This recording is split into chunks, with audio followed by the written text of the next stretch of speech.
Group A, Group B, Group C, Group N. They're all famous, but they don't get a lot of mentions in modern motorsport. So, where have they gone? It seems like quite a simple question, but the answer is much more complicated. What are the successors of these groups? For the purpose of this video, I'll give two answers for each group. What is the legal direct successor to these groups, and what is their actual modern day cultural equivalent? I could do this alphabetically, but instead, I'll start with the simplest one, Group C.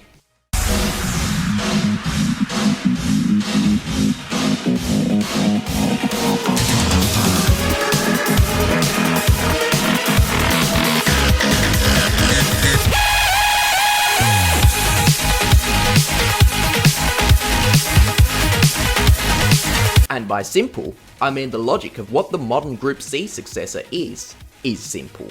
Sports car racing has a million acronyms and has complicated class structures, so if what you're about to hear sounds like I'm listing the names of various models of fax machines, you're not alone.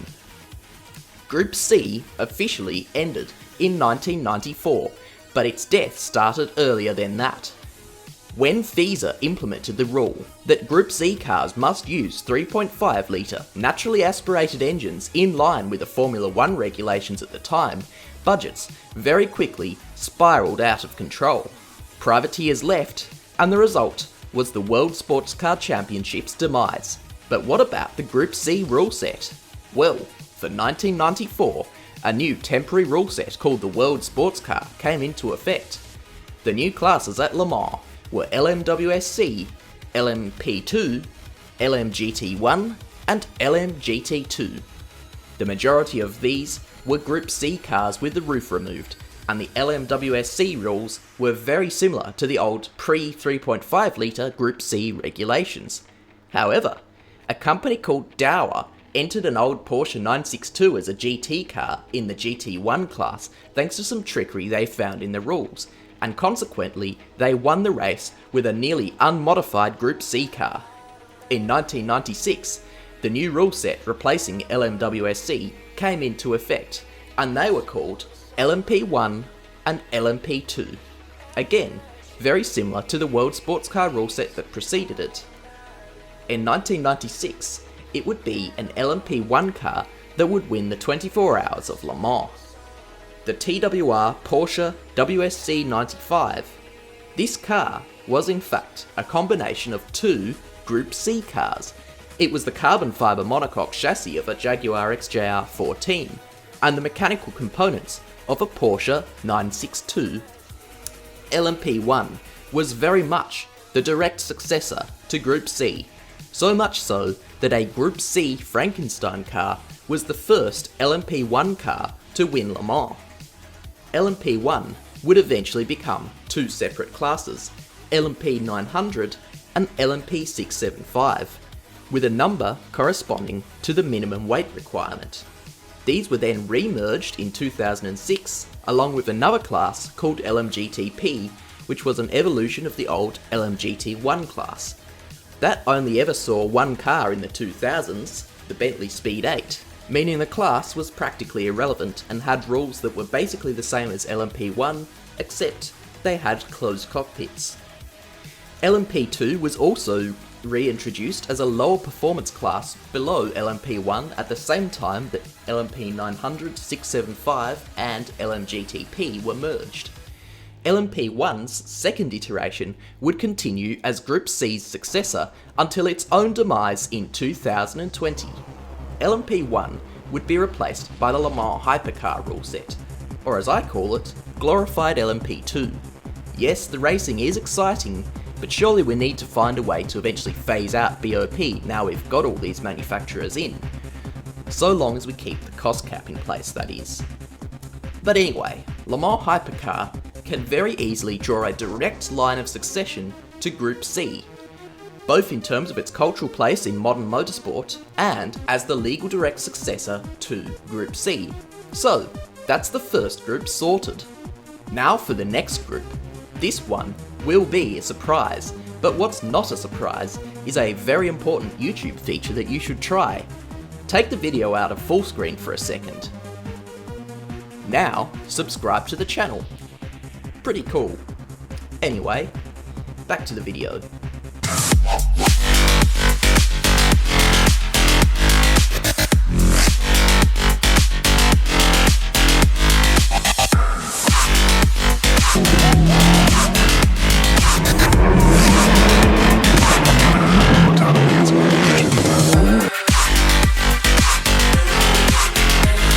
Group A. It's been used in rallying and it's been used in touring car racing. Now here's the big surprise. You don't have to search hard to find its legal successor because Group A is actually still active in 2024. I can imagine that many of you are confused by this, as I was when I first found out. But this is where a more recent letter-style group from the FIA comes into play.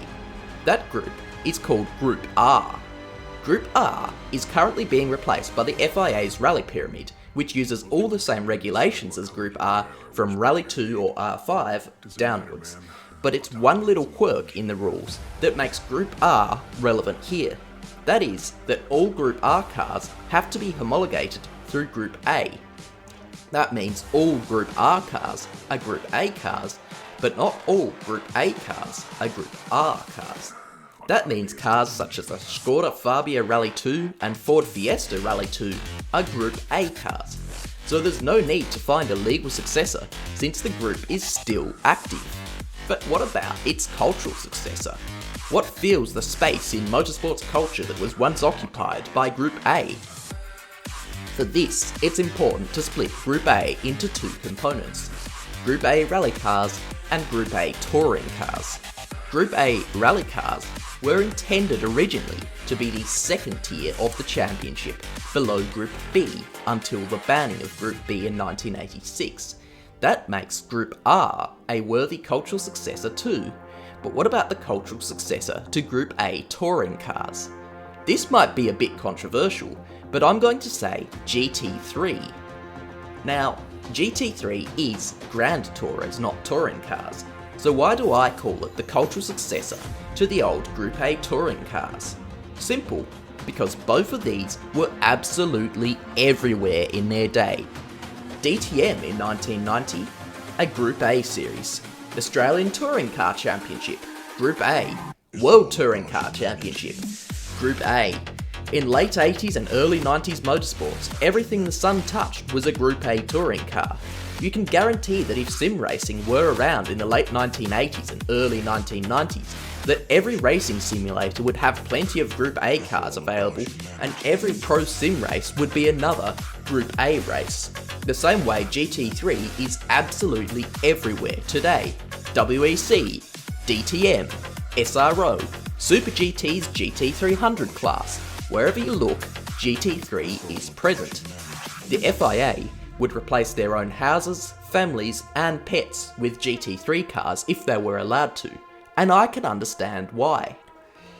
Another thing to mention, Group A was sometimes quite loose with the term touring car.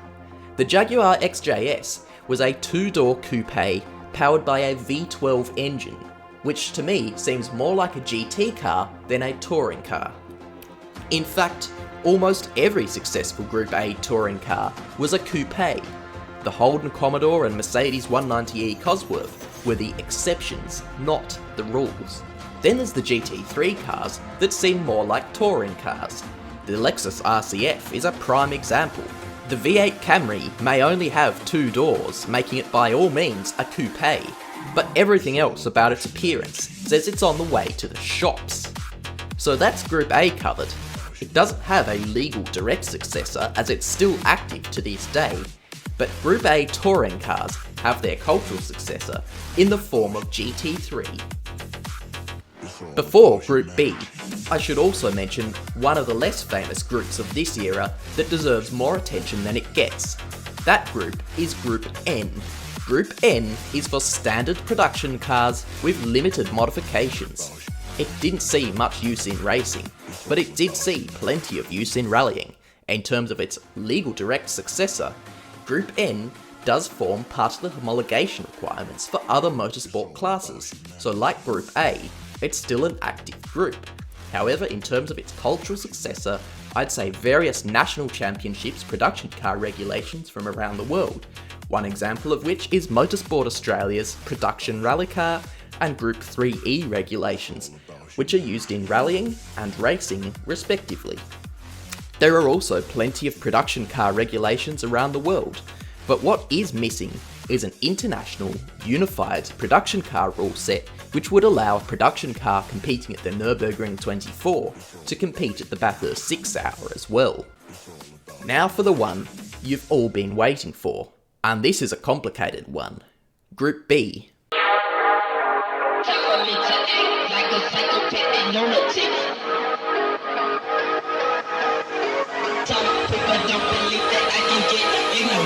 I'm gonna cock my 9, mother.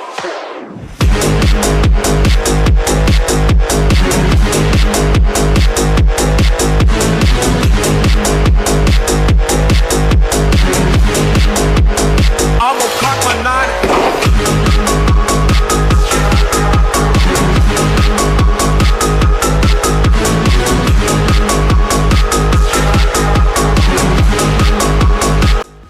To know Group B's current legal equivalent, you first need to know why FIA's letter groups even started.